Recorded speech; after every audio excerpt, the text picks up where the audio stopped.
mynews.studio. A critically endangered whale, once nearly lost, is showing new signs of life. What's driving this unexpected turnaround?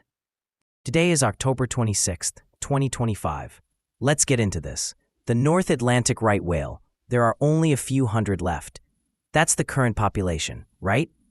Yes, and for years that number kept dropping.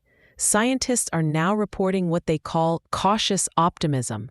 We're finally seeing hints that the population might be stabilizing, maybe even recovering. But why now? It comes down to conservation. Fishing gear modifications, vessel speed restrictions, protected areas, they've all played a role. But I'm curious about the technology side. Ropeless fishing gear and real-time whale tracking. How much of a difference have those made? A huge difference. Traditional fishing gear uses vertical lines, and whales can get tangled in those. Ropeless gear removes those lines entirely, so fewer entanglements, fewer deaths. Real-time tracking, using aerial surveys, acoustic monitoring, and sighting databases, lets ships reroute and fishers avoid spots where whales are present.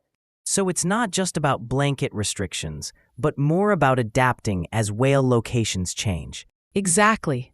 That way we can protect whales without shutting down entire industries. It's more targeted, more responsive. Ongoing research into tagging and tracking is making this even more precise. What about vessel strikes? Are there policies or international collaborations that address that risk? Yes, the US and Canada are expanding vessel speed restrictions in key habitats, but they're also trying something called dynamic management areas.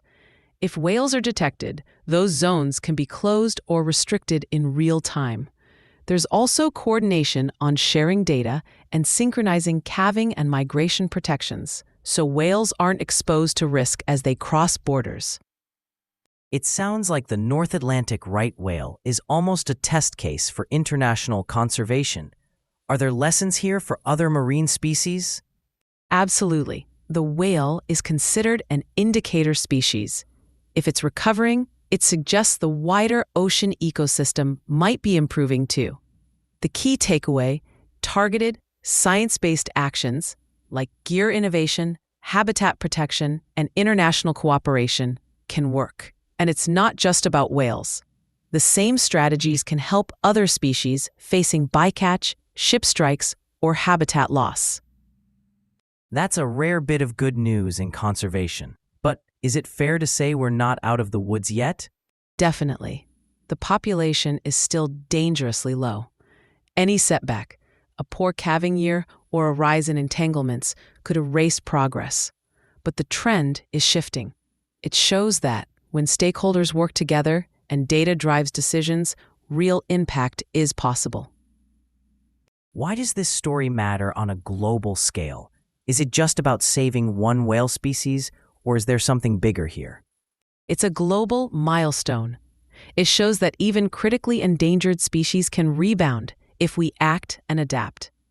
And it reminds us that ocean health and human activity are connected. How we fish, how we ship goods, it all matters. So to sum up, the North Atlantic right whale is showing first signs of recovery in decades. That's thanks to ropeless fishing technology, real-time tracking, and cross-border policy coordination. These strategies aren't just saving whales, they're models for ocean conservation worldwide. If we can turn things around for the right whale, what else is possible when we work together? That's the big question. Thanks for diving into this with me. Remember, even small changes in policy and technology can have a global impact. Thank you for listening. This episode was powered by mynews.studio. Try it now for free.